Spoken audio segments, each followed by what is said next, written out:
Welcome to the Smack Happy Design Videocast, where we explore all things web and marketing.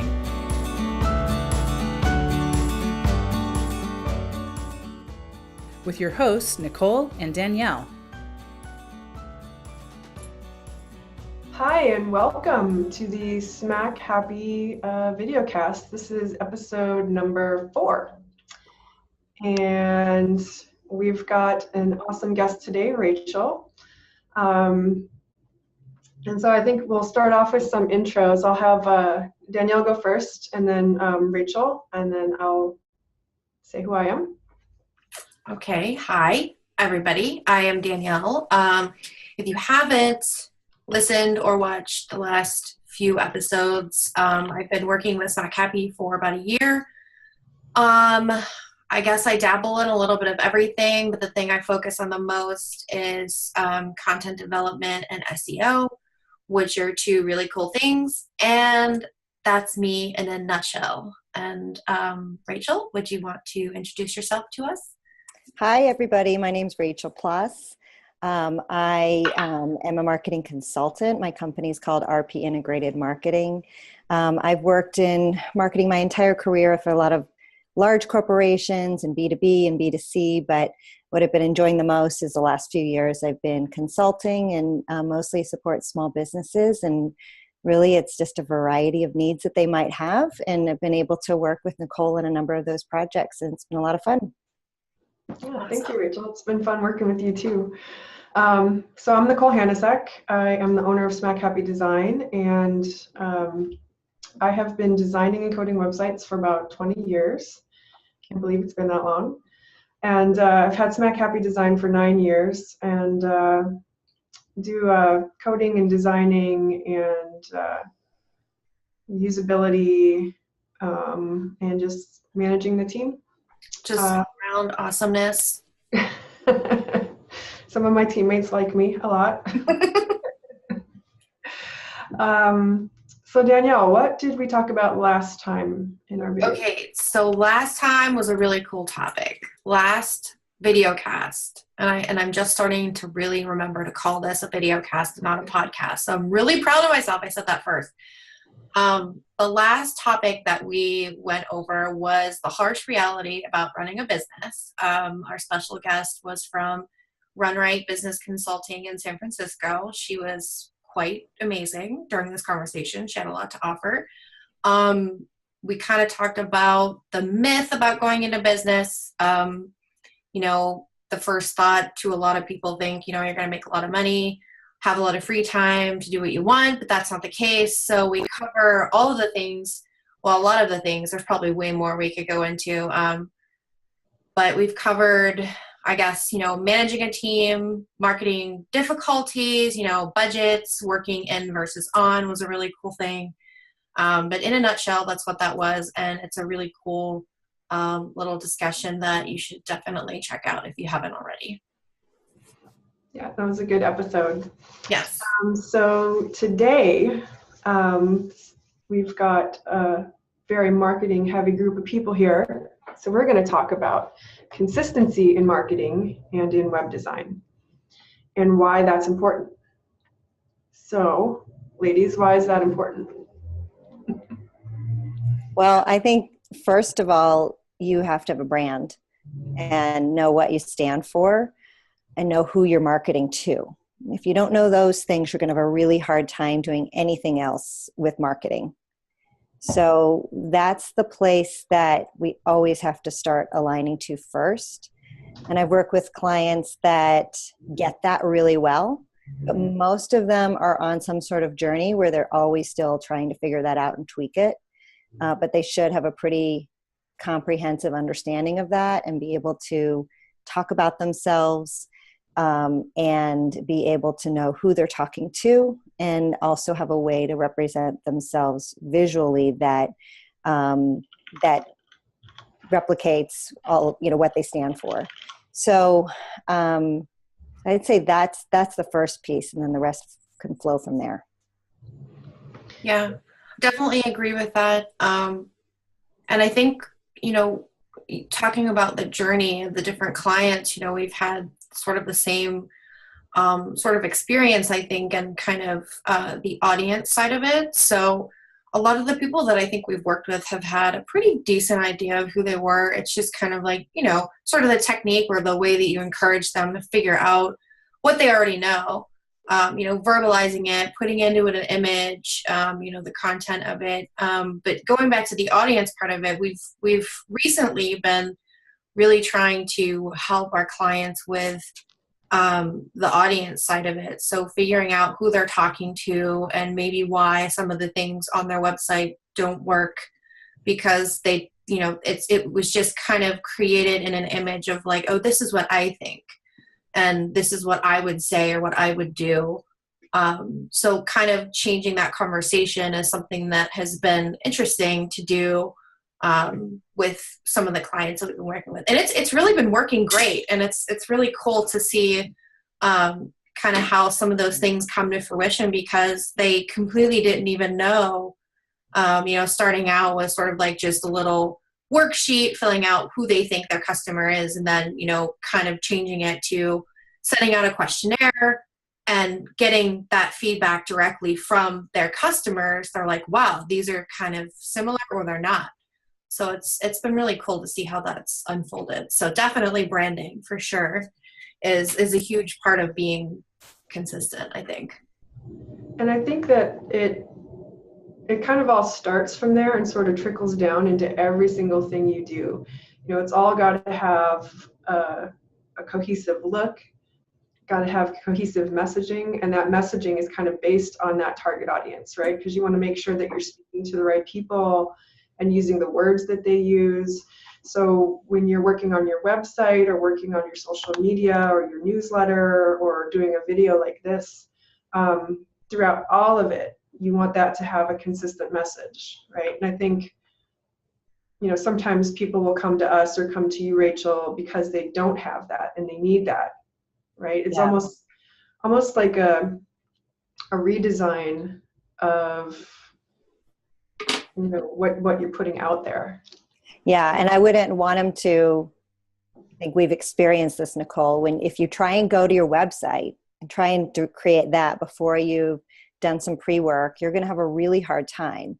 And inevitably, you're going to have to do that work anyway while you're creating your website, because that's really your resume. It's putting yourself out there, putting yourself on it's your public view of that anyone's going to see. So, and I think it's also important to know, if your listeners are thinking, oh my gosh, I don't have budget to hire a big branding agency, or I'm not sure how to go about that process. It is really not, it is intensive, I think, and it's important, but it is not something that you have to shell out lots of dollars for. Even, I think, picking up the phone and calling up some of your customers, doing some interviews, calling up people who you want to be your customers, who you think are good potential customers, and speaking to them more about their needs. Really appreciating what people get out of what your company offers, or what potential they could see in it. That is going to be really enlightening, because if you are the business owner, you're inevitably, you had a reason that you started it in the first place, which is core to that. But you might need to remind yourself of that as you've been mired in the day-to-day. So I would say that would be a huge step, and wouldn't take a lot of time, and would be really fulfilling to get there and starting to establish that. When it comes to the visual part and representing yourself visually, what kinds of colors and images in your logo, well, then you probably do need to turn to a designer. But again, if you can articulate to that designer everything you know about your brand, who you're talking to, what you stand for, what you offer, and that's really the last piece, is what you offer in priority order, then that designer is going to have a much easier time representing you. Mm-hmm. That's a good point. And I'm trying to think of some of the really big brands out there. Like if you think about Nike and like their consistency in imagery, or some like high-end jewelry places or fashion places where maybe they have like all black and white photos and they're like really artfully cropped and things like that, making sure that all of your imagery is consistent. it really does help solidify the brand and image that you're putting out there. Yeah, people need to get you when they come and find you online. Mm-hmm. And just a kind of related, but offline, you want to be consistent too. As you go and meet with people, if you're always wearing a suit, then you should continue to wear a suit. Like your branding continues, on your person as well. You want to, consistently present yourself, because one of the things we wanted to mention here is about habits, right? We're all creatures of habit, and we kind of thrive on the consistency and knowing what to expect, and that also kind of reaches out into so many areas of our business, in addition to just showing up the same way every time. What other ways can you bring consistency? What are some of the areas where we can help make sure that we're consistent?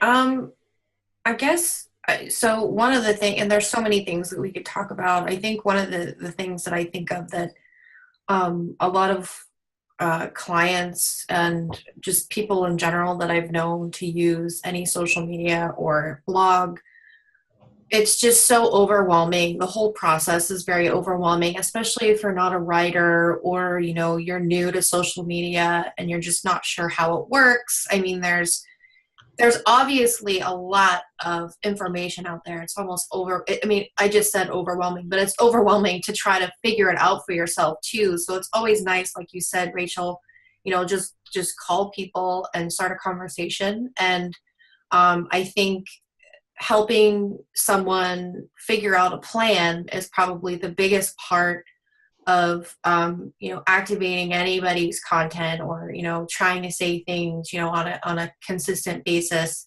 whether it's on social media, it's through a blog, or you're doing something else. I don't know, you're Snapchatting. I mean, that's social media too, but I am so unfamiliar with Snapchat. I had to say that I was really bothered with that, because I've been super inconsistent trying to try that tool out. So if anyone has any tips on that, let me know. But yeah, just in general, starting with a plan and, calling some people that you might know to help you kind of form that plan. And then kind of taking that sort of summary, to a professional if you, get some budget together, or, you want to find out how much this sort of thing is. It might not be as big as you think it is. It might be super easy. It's just, starting that conversation about it and making a plan, I think, is the biggest part of starting to be consistent in those sorts of things.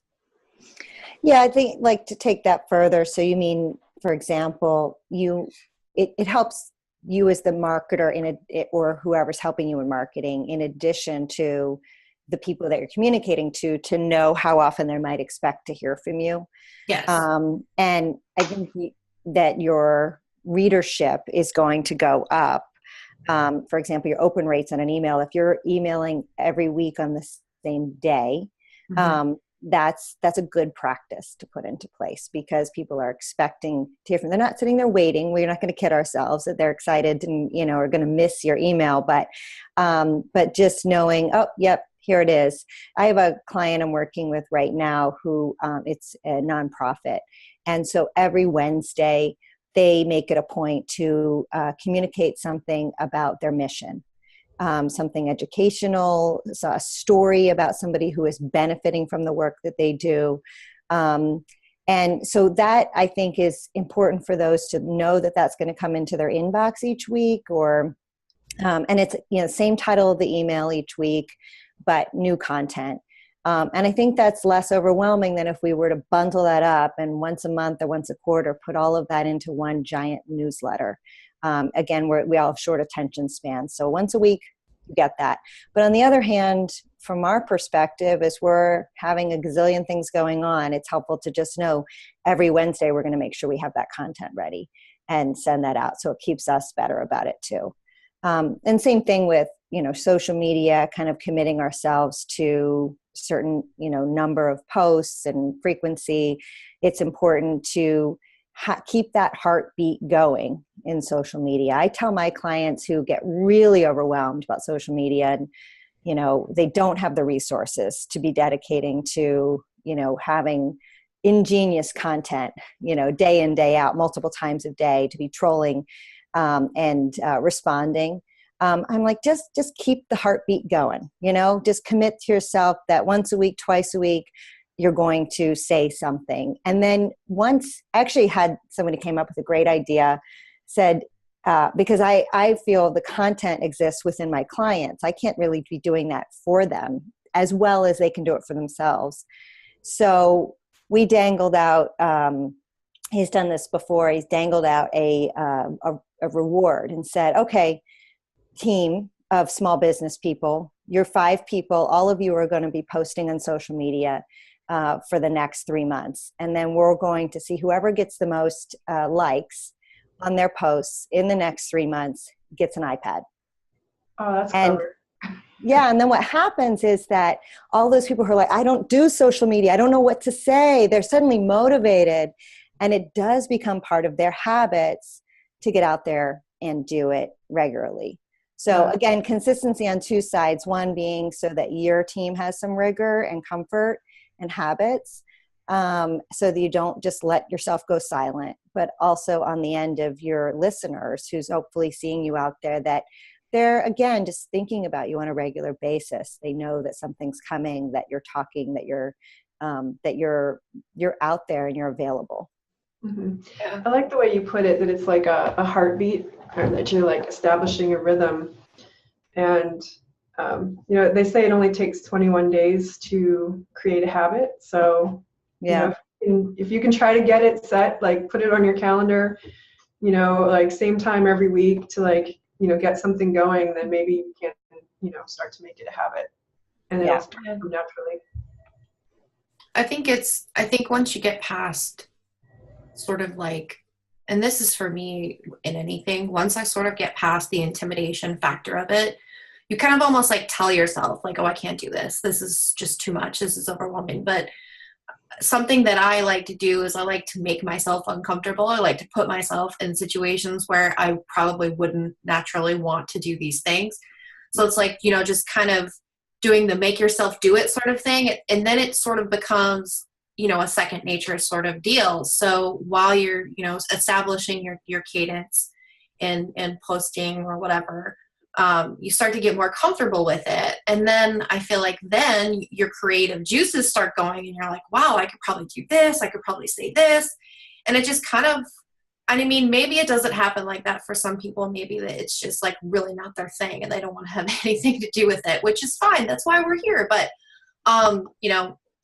to me, that's how that's how I relate to it. And I think you've made some great points. I have a hard time articulating these things. I'm better at writing these things. So you're right on the money, Rachel. That's good.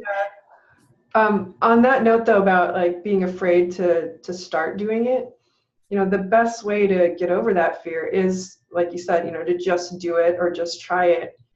And if you're still like hesitant, my trick, someone told me this a long time ago, is to just start for 5 minutes, right? Just commit to doing like 5 minutes of whatever the thing is. Mm-hmm. And most of the time you're just going to keep going. Like you said, your creative juices are going to get flowing and you'll continue on. But if you can promise yourself just 5 minutes, which isn't much, mm-hmm. right? I think that's an easy way to kind of get to dive in and convince yourself to get going. Yeah.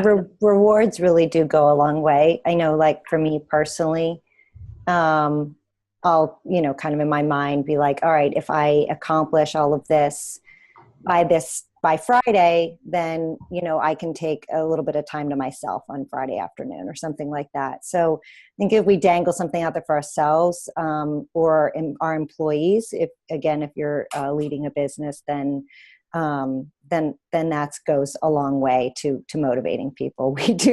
We are human in that way too. We're very much responsive to rewards and incentives. Mm-hmm. That's a good point. I thought from a design perspective too, Nicole, you could speak to a couple things, because I'm thinking of with both social posts, but also email formats. The consistency that Smack Happy brings to those, and kind of maybe some of your best practices that you would kind of keep consistent each time that you're doing something like that, could be interesting to talk about. Mm-hmm. Well, I think, you always want to make sure your logo is present, even if it's just like small down in the corner, or that, so I suppose like if you're posting on social media, your avatar or profile picture might also be your logo. So in a way, it's also kind of covered there. But use the same fonts, use similar font sizes, stick with your color scheme. You should have one main color and one or two secondary colors. So, be consistent with that. And like we mentioned before with the imagery, whatever images you're using on your website or your packaging, use the same kind of flavor or style in your social media and in your newsletter. Yeah, to dig a little deeper on that, there was a couple of things that popped into my head, and one of them was regarding the emails. And I don't remember the awesome woman that gave us the compliment. I don't remember her name. There was someone that we talked to who receives our emails as we send them out. And one of the things that I think in general that Smack Happy likes to portray in our branding is that we actually care about the people. We care about the success of the business. We really care about our work. We care about the quality of our work. So we're very caring people, and we love what we do. And we like to kind of exude that in everything that we say, coming back to the whole branding thing, establishing a voice and kind of keeping that consistent. This woman had complimented on one of our emails that was something, I don't even remember what the email was about, but it was something that was really like unrelated to having to portray this thing that we love what we do.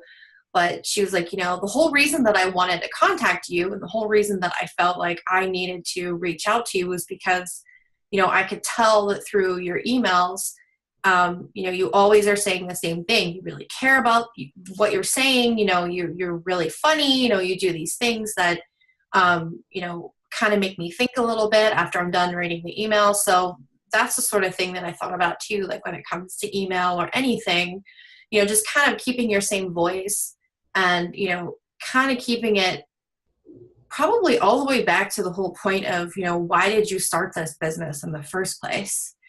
And it all kind of ties back to like a sort of more human touch to it. You don't want to be, a robotic voice, but, just kind of trying to keep it natural and related to whatever you have to say to begin with. And then the other thing that I was thinking about was something that I just started really getting into with social media and the imagery of it. Kind of thinking of each one of your profiles being another opportunity for you to say something different, but also be relatable to your website. So if you have something promotional going on, if you're, a lawyer in San Francisco and you're going to be going to a speaking engagement and you want to kind of promote that, not just through, posting something, you could change the imagery temporarily on your social media. So, it creates all these little doors too for you to be even more creative and get what you want to say out there in different ways as well. Yeah, I'd like to add to that, Danielle, because there's what you were speaking to about the voice. There's a word that really resonates with me with that, and it's tone. Mm-hmm. And if you think about a little gong that, like if you're in a room, a meeting room, and it's buzzing around and you hit this gong and this sound just projects out and it resonates throughout the room and then slowly dies down. There is a consistent tone that you should be keeping in everything that you are writing or when you're speaking. And that tone is about the words you choose and the personality that you bring to it. That's all kind of comes out again of that initial branding kind of work that you might do about how do we talk about ourselves and what words do we say when we're talking about ourselves. And I think if you think about in terms of kind of the musical tone, to me that's a very helpful way to think about it. Like, does this sound like me? Am I keeping with what the way I want to project myself? And likewise, with imagery, I also still think it's really worthwhile to do that pre-work at some point or periodically, just to maintain an image library and of the types of images, whether they be stock or photography you've taken yourselves, that kind of emanate that tone and what your business is about. And you can do that to an exhaustive process. And companies charge tens of thousands of dollars to help create that. But again, I think for most of those who are listening to this, it can really simply be, a half-day exercise of kind of going through what you have. Once you kind of have established what the essence of your business is, that you can kind of distill the images that either represent that they're on or off. And you could do something like you put two images side by side and say, which one's on and which one's off? Does this feel right? Does this feel wrong? And you start to narrow it down. And then if you even just have a dozen or so images, doesn't mean you use those same ones over and over again, but you have a reference point to go back to and say, wait a second, we're thinking of showing ourselves up in this way. Does this line up with what we kind of our, image that we want to project out there? One more point to that I wanted to make is, I think you were also alluding to, Danielle, like we don't want to be boring either, right? We have to spice it up. And I had a client that recently, was helping them with a lot of different things. But one of them was their emails. And they had this template that I'm listening. They use the same template every single time, where they had the same image. It wasn't the template, I think, is a great idea. You got an image on top, you've got some text, you've got maybe another image. They use the same exact image every time they send an email. If I was looking at that, I'd think you were sending me the same email over and over again. So we do have to change it up. It's just along the same lines. Yeah. Same thing over and over again. Yeah, that makes a lot of sense. Mm-hmm. Yeah. And of course, my dog has to be barking in the background. I guess that's just, what would you call that? A occupational hazard? Yeah. Is the mailman there or and something? it's the holidays, so Amazon Prime is at my door every 2 seconds. So it's just, again, an occupational hazard. So sorry if you hear some barking and you're not actually watching the video and getting some context in it. That's Charlie. He's saying hi. He's got something to add. He does. Branding is important. That's what he's saying. Yeah. But yeah, about the what you just said about being consistent. It's so important, and I guess we don't want to say that needs to be thought of as like, okay, I need to say the same thing every time. So that's a good point that you make, kind of mixing it up, spicing it up. Being consistent doesn't mean you have to be boring. So that's always a good thing. Right. Do you need to go get the door? I think that's okay. You can hold on. I think I do need to get the door because there's an actual person at my door that I wasn't aware was coming to my home. So I will be back in one moment. Okay. Rachel and I'll hold it down. Nicole, the other thing I thought you could kind of add to here, I found that just in website formats, they've evolved they're always evolving, and there's some best practices in layout, things like that. I thought it'd be interesting to talk a little bit about formats because again, with creatures of habit, there's formats we want to have available that the user experience is something predictable and easy for those showing up to your website. So I wonder if you had some pointers on kind of just overall layout within a website that, you would stick to, or maybe that are emerging, but still kind of hold to where people can feel really comfortable when they arrive there? Yeah, consistency on your website is really important. Like in your navigation and in your header, you want to make sure that navigation is the same across every single page. So if you're in some situations, a company might actually have like two different domains, like maybe one's the store and one's the marketing website, and you want them to be kind of seamless.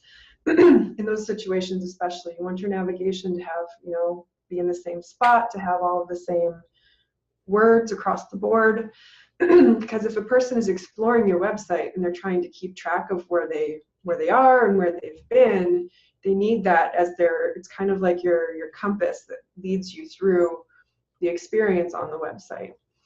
And then on top of that, this kind of comes back to, creating content and being consistent with like creating blog posts. If you're writing a blog post twice a year and a person comes to, the blog area of your website and they see, oh, they were only doing this twice a year, they're obviously not very active here. Yeah. It kind of looks bad. So you want to be consistent with that as well, and then consistent with the way it's set up. If you're going to use a featured image, then use a featured image on every blog post. Yeah. Yeah. I was going to ask Rachel, what would you say, to a client about that sort of thing? Because I know that there's so many people out there that feel like they need to have a blog, but don't write. So what would your advice be on that? Well, I think a blog is a trigger to forcing yourself to think about something interesting that you should be able to say, right? Mm-hmm. So I don't necessarily, I think for a lot of the clients I work with that don't have heavy website traffic, because they're small, they're growing, that the blog post itself is almost only as important as Nicole said, in that, it shows if I'm there and I go and look at your blog, I see that, oh, you do have interesting things to say, and that you have posted something fairly recently. Mm-hmm. Me 6 times a year would, fall into that category. But more importantly, I think it makes, again, that someone in the business sit down and think about what they have to offer that educates their potential customer, so that they have a better reason to trust you. And so when they then can give that thought, well, then it's content, which can be better used out in social media or in an e-newsletter or what have you. So I think it's more about where do they put these, where that content will end up flowing is going to probably drive more traffic to your website, but it forces it. The format of a blog post makes you think about doing some content. Okay. Great points. Yeah, and just a quick note on the idea of creating the content. Like, Rachel mentioned six times a year, every other month. That's really not a lot to ask. And I think you might need 2 or 3 hours to do a first draft, clean it up, find a picture, right? So 3 hours every other month, and you've got a blog post. Mm-hmm. If you're the business owner, or you are, really thick in the business and you love doing it, it should be easy to talk about that. And you can talk about like so many different aspects of your business too, right? And if you do one of those questionnaires, or like ask your clients, what they like about you, why they hired you, why they're working with you, that gives you tons of potential topics to write about, because these are all the things that, make your business good. And these are the things that, keep your clients with you. So they're obviously things that would attract new clients as well. Yeah. The goal is establish your credibility. Mm-hmm. And, you can do that by directly talking about your business and aspects that reveal your expertise. demonstrating your expertise in what you're able to discuss in the space that you work within. And again, then once that's done, you've got a dozen social media posts that you can utilize from that. And then you can link them to your website to read more. So it's a great way to drive traffic back to your site. But also, again, establish that trust and start to nurture potential customers. And one thing I was thinking about before we kind of wrap up a little bit, Nicole, you always say in a lot of different conversations that we've had about, like a little tip for people. Because normally when you sit down and you kind of try to make yourself write something, well, for me anyway, I'm like, okay, wait, what do I write about now? What am I doing? Mm-hmm. It's either one of two things. It just kind of comes to you and you just got to do it and get it done. Or, you have these little combination of ideas. And one tip that Nicole has mentioned in the past is to kind of whip out your phone. Obviously not like while you're driving, but there's sometimes when you're in the car, when you're thinking about things or you're doing something that's just has nothing to do with you really thinking about anything. And then all of a sudden you have this great idea, get out your phone recorder and just talk to yourself, talk out the thoughts. And I feel like I almost think this is the theory of why doctors must do this, because there has to be so many things that they need to remember, like details and things like that. And that's not so easy to completely write down, right, as you're thinking them. So I don't know, even go old school, get like a little tape recorder, and I'm sure they're not super expensive these days. Yeah, and you could challenge yourself too to, the format that we see a ton of blog posts in, and I wouldn't necessarily do this every time, but, here are 5 things that, here's the best reasons why something, right? So if you can break whatever it is you're kind of thinking you want to articulate into some sections, that can be a helpful way to make it a little bit easier on you to think about it. Mm-hmm. Agree. Nicole, one other quick thing I want to just come back to when you're talking about design of the website and where things are placed consistency-wise. What are your thoughts on mobile? Because I find a ton of consistency when I'm on my desktop and looking at websites, but I see it seemed to be rather inconsistent when I'm looking at the mobile versions of the site. And I'm not sure even like the habits there completely yet to go to, like, I'm looking at just the homepage and then there's this hamburger menu somewhere and I kind of have to remind myself, oh yeah, that's where I got to look because I'm trying to get deeper into the site. So I guess what are your thoughts on where people are right now with expecting that or achieving that? And what would your tips be for mobile websites or the mobile version that comes out of the desktop version? Mm-hmm. Well, the hamburger menu is definitely like the go-to solution for navigating on mobile. And it's so funny, someone made a joke recently about, why is it a hamburger? Why can't we make it an ice cream cone? I guess the idea is that, it's like the 3 lines, like a list, right? Like a list of the pages that would be on the site. So yeah, I think that's becoming like a best practice to have that type of navigation. And there's so many ways to solve having a version of your website on mobile. There have been companies, like I think earlier on, a lot of people thought that you had to create a separate website for your mobile experience. And that is absolutely not necessary, because then you have to update your content in 2 places. It gets really, more difficult to manage, and keeping it all consistent. So it's not really good for consistency. When all you really need, to get a little technical, is to have a separate style sheet. And like a style sheet is what tells the page what it should look like. So you have a style sheet for your desktop, you have a style sheet for your mobile, and a style sheet for your tablet. So all of the content on the page is all the same. It's just displayed differently depending on how large your screen is. because I've definitely seen there are situations where maybe whatever the piece of content is, like let's say you had a really large table of data, that is really hard to show on mobile. So, in a case like that, you might just forego the table and say, if you want to see this information, please view it on our desktop, because, it's just hard to read a table on this tiny little screen. Yeah.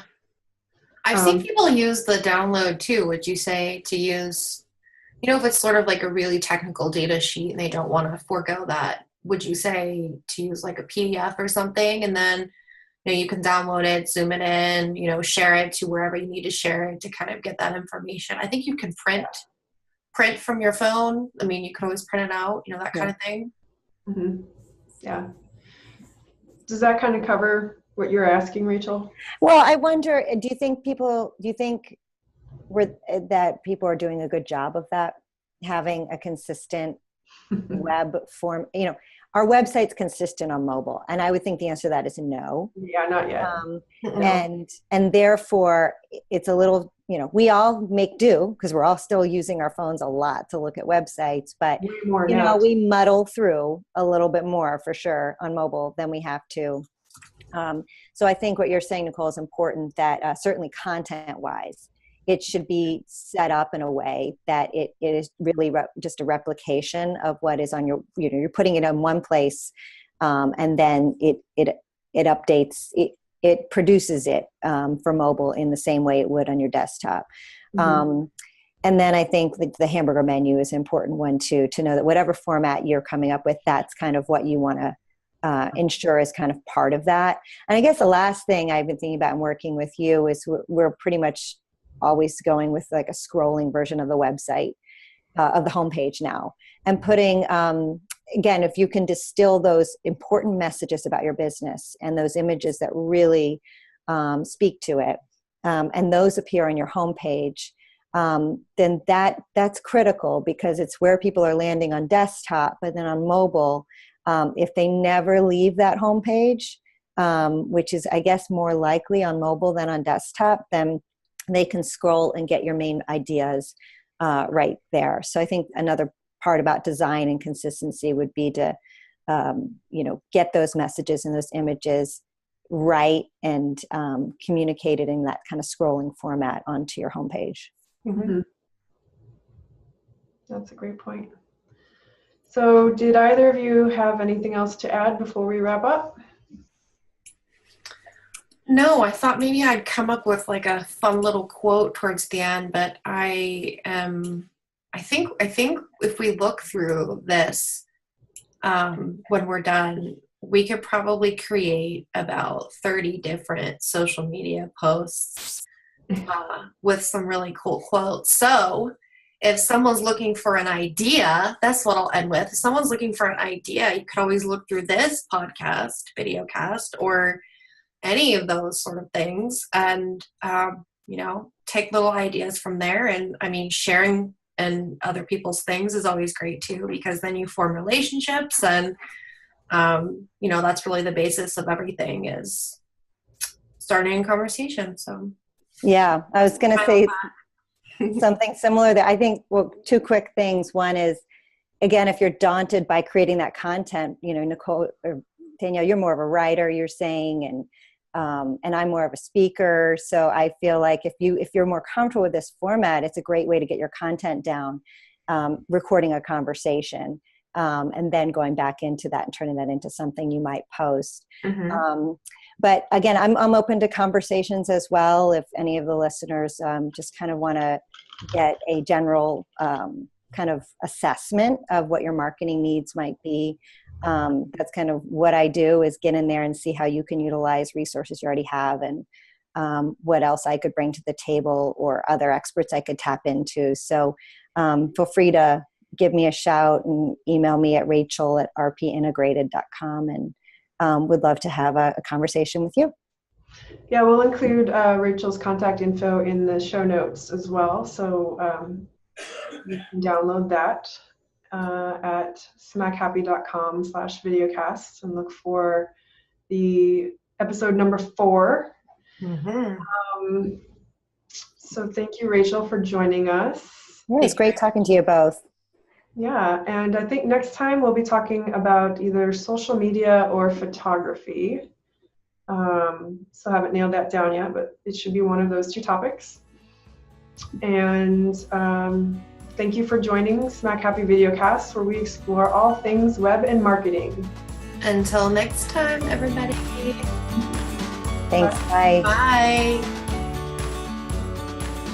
Thank you for listening to the Smack Happy Design Videocast. For more information and downloads, visit smackhappy.com/videocast, where you'll find more episodes and the opportunity to subscribe on YouTube or iTunes. You can also sign up for our newsletter delivered to your inbox monthly. And if you enjoyed this episode, please share it with your friends and colleagues. Again, that's smackhappy.com/videocast. See you next time.